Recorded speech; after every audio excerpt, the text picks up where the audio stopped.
यही बताएं कि आज हम नया संबंध जोड़ेंगे तो बहुत ही दुख मिलेगा, इसलिए इस पुरानी दुनिया से हमें बेहद का वैराग्य लाना है, क्योंकि बेहद के वैराग्य में ही हमें बाबा पवित्रता का गुण धारण करना सिखलाते हैं।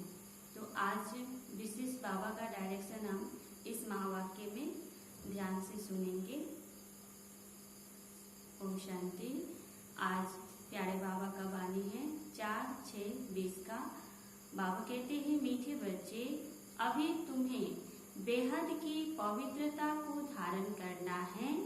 बेहद की पवित्रता अर्थात एक बाप के सिवाय और कोई याद न आए। प्रश्न, बाप से वर्षा लेने के पहले का पुरुषार्थ और उसके बाद की स्थिति में क्या अंतर होता है? बाबा का उत्तर है, जब तुम बाप से वर्षा लेते हो तो देह के सब संबंधों को छोड़ एक बाप को याद करने का पुरुषार्थ करते हो, और जब वर्षा मिल जाता है तो बाप को ही भूल जाते हो। अभी वर्षा लेना है, इसलिए कोई से भी नया संबंध नहीं जोड़ना है, नहीं तो भूलने में मुसीबत होगी। सब कुछ भूल एक को याद करो तो वर्षा मिल जाएगा। आज का गीत बजा है, यह वक्त जा रहा है। ओम शांति। मीठे मीठे रूहानी बच्चों प्रति बाप समझाते हैं, ज्ञानी और अज्ञानी किस किस को कहा जाता है, यह सिर्फ तुम ब्राह्मण ही जानते हो। ज्ञान है पढ़ाई जिससे तुम जान गए हो कि हम आत्मा हैं, वह परम पिता परमात्मा है। तुम जब वहाँ से मधुबन आते हो तो पहले जरूर अपने को आत्मा समझते हो। हम जाते हैं अपने बाप के पास। बाबा शिव बाबा को कहते हैं। शिव बाबा है प्रजापिता ब्रह्मा के तन में, वह भी बाबा हो गया।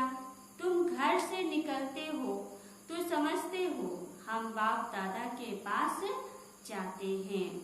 तुम चिट्ठी में भी लिखते हो, बाप दादा शिव बाबा ब्रह्मा दादा। हम बाबा के पास जाते हैं, बाबा कल्प कल्प हमसे मिलते हैं। बाबा हमको बेहद का वर्षा देते हैं, बेहद पवित्र बनाए। पवित्रता में हद और बेहद है।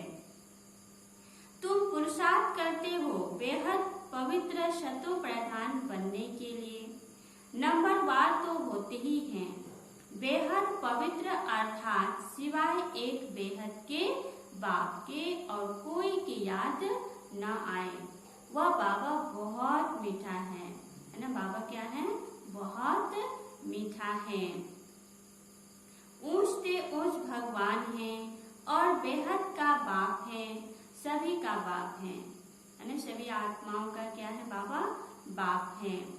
तुम बच्चों ने ही पहचाना है, बेहद का बाप सदैव भारत में ही आते हैं, आकर बेहद का संन्यास कराते हैं। संन्यास भी मुख्य है ना, जिसको वैराग्य कहा जाता है। बाबा कहते हैं हमारा मुख्य क्या है? संन्यास, वैराग्य दिलाना। बाप सारी पुरानी छीछी दुनिया से वैराग्य दिलाते हैं। बच्चे, इनसे बुद्धि का योग हटा दो, इनका नाम ही है नरक दुख धाम।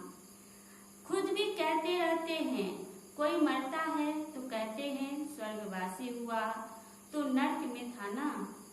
आत्मा जब शरीर छोड़ती है तो कहते हैं कहाँ गया? स्वर्ग में। तो इससे पहले कहाँ थे? नरक में थे। अभी तुम समझते हो यह जो कहते हैं वह भी रॉन्ग है। कहने वाले जो कह रहे हैं, बाबा कहते हो क्या है? रॉन्ग है। बाप राइट बात बताते हैं। स्वर्गवासी बनने के लिए अभी ही पुरुषार्थ करना होता है। स्वर्गवासी बनने के लिए भी सिवाय बाप के और कोई पुरुषार्थ करा ना सके। यानी बाबा हमें क्या करा रहे हैं? अभी स्वर्गवासी बनने के लिए मेहनत करा रहे हैं, पुरुषार्थ करा रहे हैं। तुम अभी पुरुषार्थ कर रहे हो 21 जन्मों के लिए।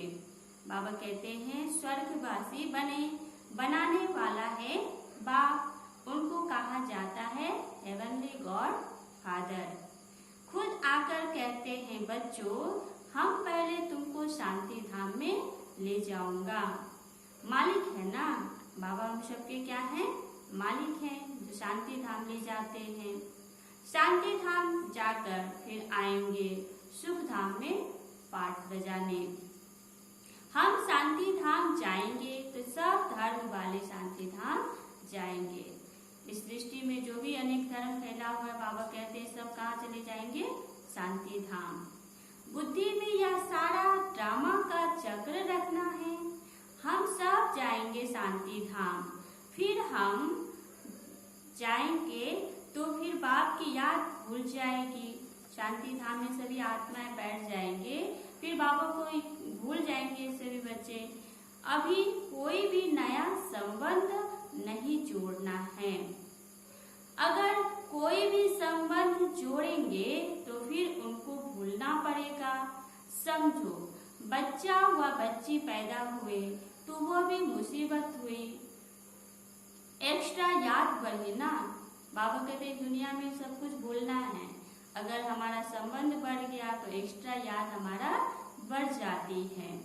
बाप कहते हैं सबको भूल एक को ही याद करना है। वही हमारा माता पिता, टीचर, गुरु आदि सब कुछ हैं। एक बाप के बच्चे हम भाई बहन हैं। चाचा मामा आदि का कोई संबंध नहीं। यह एक ही समय है जबकि भाई बहन का संबंध ही रहता है। संगम युग एक ही समय है जो सभी आपस में भाई बहन का संबंध रहता है। ब्रह्मा के बच्चे शिव बाबा के बच्चे भी हैं तो पोत्रे पोत्रियां भी हैं। यह तो पक्का बुद्धि में याद आता है ना। नंबरवार पुरुषार्थ अनुसार स्वदर्शन चक्रधारी तुम बच्चे चलते फिरते बनते हो। तुम बच्चे इस चैतन्य लाइट हाउस हो। तुम्हारी एक आंख में मुक्ति धाम, दूसरी आंख में जीवन मुक्ति धाम है। वह लाइट हाउस जड़ होते हैं, तुम हो चैतन्य। तुम्हें ज्ञान का नेत्र मिला है, तुम ज्ञानवान बन सबको रास्ता दिखाते हो। बाबा ने हमें ज्ञानी बनाया तो हम सबको ज्ञानवान बन करके रास्ता दिखाते हैं। बाप भी तुम्हें पढ़ा रहे हैं, तुम जानते हो यह दुख धाम है। अभी हम सब संगम पर हैं, बाकी सारी दुनिया कलयुग में है। संगम पर बाप बच्चों के साथ बैठ बात करते हैं। स्वयं बाबा हम बच्चों से भी बैठकर बातें कर रहे हैं और बच्चे ही यहाँ आते हैं।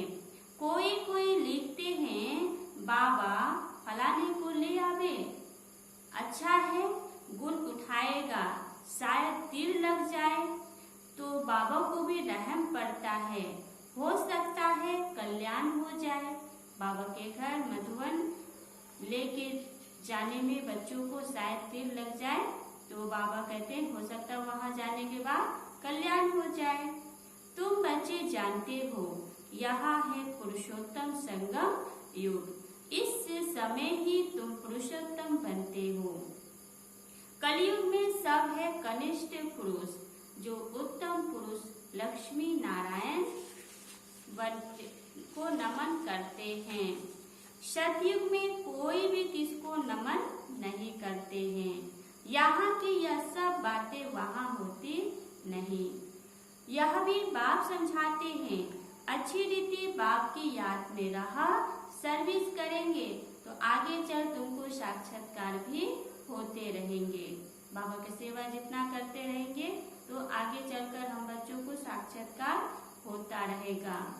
तुम कोई की भी भक्ति आदि नहीं करते हो, तुमको बाप सिर्फ पढ़ाते हैं।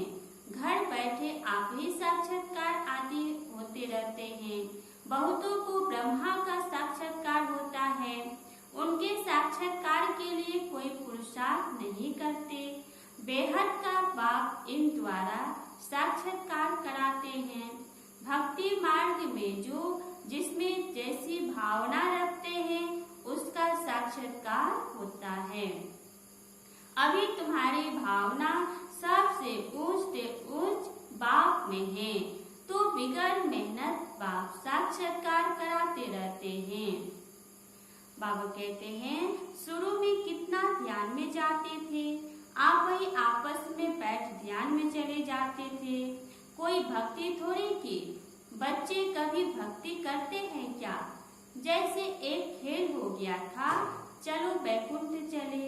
बाबा कहते शुरू में बैठे बैठे साक्षात्कार में चले जाते थे। बाबा कहते हैं एक दो को देखते चले जाते थे, जो कुछ भी पास्ट हुआ वह फिर रिपीट हो करेंगे। तुम जानते हो हम ही इस धर्म के थे। सतयुग में पहले यह धर्म है, इनमें बहुत सुख है। फिर धीरे धीरे कलाएं कम होती जाती है। जो सुख नए मकान में होता है वह पुराने में नहीं। बाबा ने हमें अंतर बताए मकान का, पुराने में सुख नहीं, नया में सुख है। इसी प्रकार पुरानी दुनिया में दुख है, नया दुनिया में सुख है। थोड़े समय के बाद वह भक्का कम हो जाता है। स्वर्ग और नरक में तो बहुत फर्क है ना। कहाँ स्वर्ग, कहाँ यह नरक। तुम खुशी में रहते हो, यह भी जानते हो। बाप की याद भी पक्की ठहरेगी। हम आत्मा हैं, यही भूल जाते हैं, तो फिर दे अभिमान में आ जाते हैं। यहाँ बैठे हो तो भी कोशिश करके अपने को आत्मा निश्चय करो, तो बाप की याद भी रहेगी। अपने को आत्मा समझेंगे तो बाबा भी याद आएगा। देह में आने से फिर देह के सब संबंध याद आएंगे। यह एक लौ है। तुम गाते भी हो, मेरा तो एक दूसरा ना कोई। हम बाबा हम बलिहार जाएंगे, वह अभी समय है। एक को ही याद करना है। आंखों से भल किसको भी देखो, घूमो फिरो, सिर्फ अपने को आत्मा समझो और बाप को याद करना है। शरीर निर्वाह अर्थ कर्म भी करना है, परंतु हाथों से काम करते दिल बाप की याद में रहे। आत्मा को अपने मासूक को ही याद करना है। कोई की किसी सखी से प्रीत हो जाती है तो फिर उनकी याद ठहर जाती है। फिर वह रग टूटने में बड़ी मुश्किलात होती है। पूछते हैं बाबा यह क्या है? अरे ना, तुम नाम रूप में क्यों फंसते हो? एक तो तुम देह अभिमानी बनते हो और दूसरा फिर तुम्हारा कोई पास्ट का हिसाब किताब है, वह धोखा दे देता है। बाप कहते हैं इन आंखों से जो कुछ देखते हो उनमें बुद्धि न जाए, है ना। बाबा कहते इस आंख से बहुत कुछ देख रहे हैं, लेकिन बुद्धि को उसमें नहीं फंसाना है। तुम्हारी बुद्धि में यह रहे कि हमको शिव बाबा पढ़ाते हैं।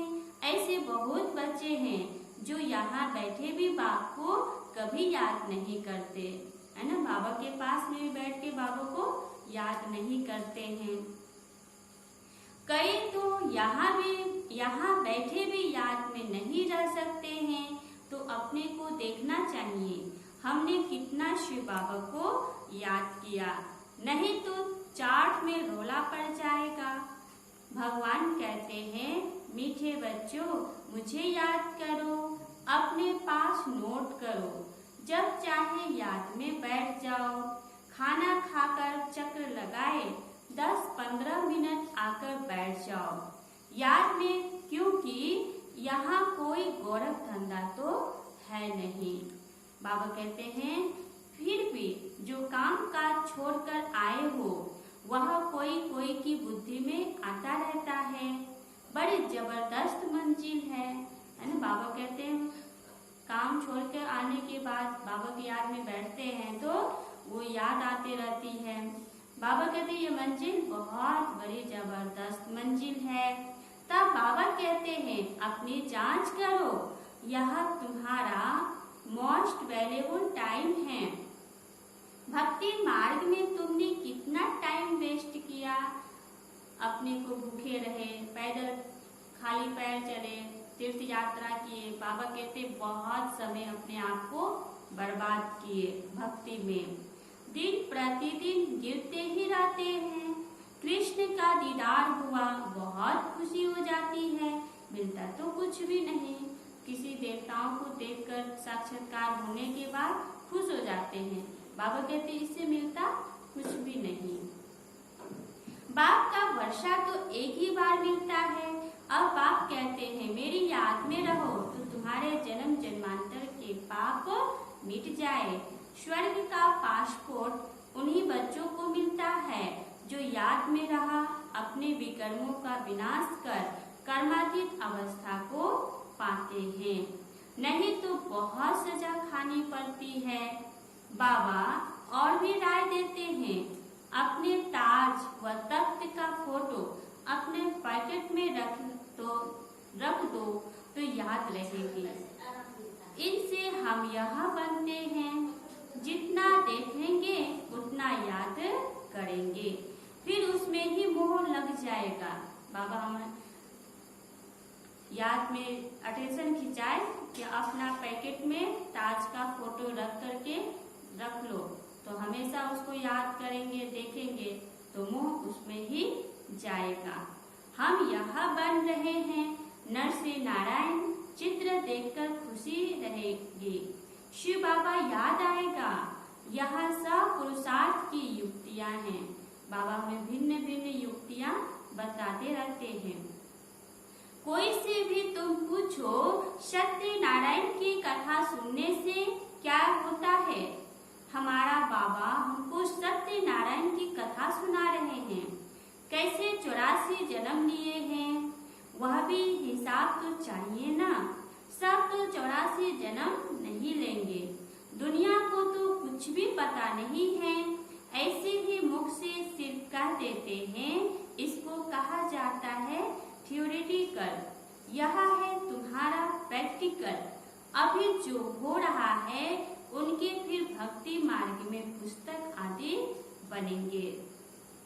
तुम स्वदर्शन चक्रधारी बनकर विष्णुपुरी में आते हो, यह है नई बात। बाबा कहते यह है नई बातें। रावण राज्य झूठ खंड, फिर सचखंड राम राज्य होगा। चित्रों में बड़ा क्लियर है। बाबा कहते इस बात को चित्र में बड़ा क्लियर से दिखाया गया है। अभी इस पुरानी दुनिया का अंत है, 5000 वर्ष पहले भी विनाश हुआ था। साइंसदान भी जो भी है उन्हों को ख्याल में आता है कि हमको कोई प्रेरक है जो हम यह सब करते रहते हैं। समझते भी हैं हम यह करेंगे तो इनसे सब खत्म हो जाएंगे, परंतु परवश है, डर लगा हुआ है। समझते हैं घर बैठे एक बम छोड़ेंगे तो खत्म कर देंगे, एरोप्लेन पेट्रोल आदि की भी दरकार नहीं रहेगी। इतना पुरुषार्थ नहीं करना पड़ेगा बम छोड़ने में, इतना अपना पुरुषार्थ कर लिए कि घर बैठे भी बम छोड़ देंगे। विनाश तो जरूर होना ही है। नई दुनिया सतयुग था, क्राइस्ट से 3000 वर्ष पहले स्वर्ग था, फिर अब स्वर्ग की स्थापना हो रही है। आगे चल समझेंगे। तुम जानते हो स्थापना जरूर होनी है, इसमें तो पाए का भी संशय नहीं। यह ड्रामा चलता रहता है। बाबा कहते कल्प पहले मुआफी ड्रामा जरूर पुरुषार्थ कराएगा। ऐसे भी नहीं जो ड्रामा में होगा सो होगा। पूछते हैं पुरुषार्थ बड़ा या प्रारब्ध बड़ी? पुरुषार्थ बड़ा क्योंकि पुरुषार्थ की ही प्रारब्ध बनेगी। पुरुषार्थ बिगड़ कभी कोई रह न सके। बिना मेहनत का हमें कुछ भी नहीं प्राप्त होगा। तुम पुरुषार्थ कर रहे हो ना? कहाँ कहाँ से बच्चे आते हैं, पुरुषार्थ करते हैं। बाप कहते हैं कहते हैं बाबा हम भूल जाते हैं। अरे शिव बाबा तुमको कहते हैं मुझे याद करो। किसको कहा? बाबा ने कहा मुझ आत्मा को कहा। बाप आत्माओं से ही बात करते हैं। शिव बाबा ही पतित पावन हैं। यह आत्मा भी उनसे सुनती है।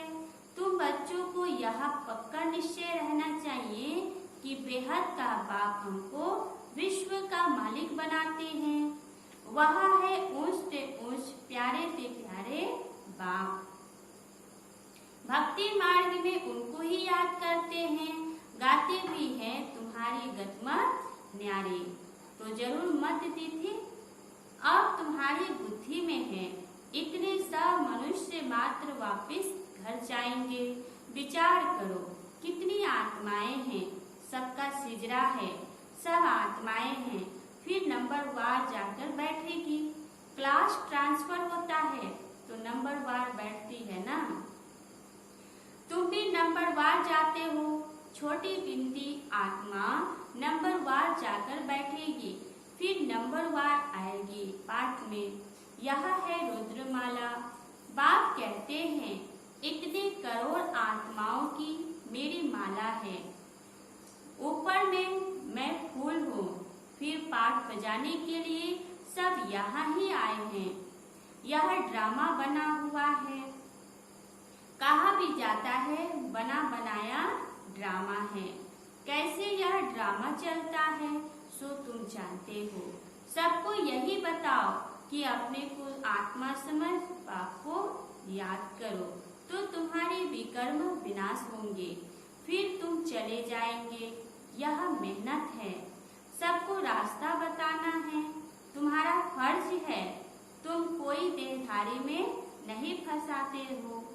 बाप तो कहते हैं मुझे याद करो तो पाप भस्म हो जाएंगे। बाप डायरेक्शन देते हैं सो तो करना पड़ेगा। पूछने की क्या बात। कैसे भी करके याद जरूर करो।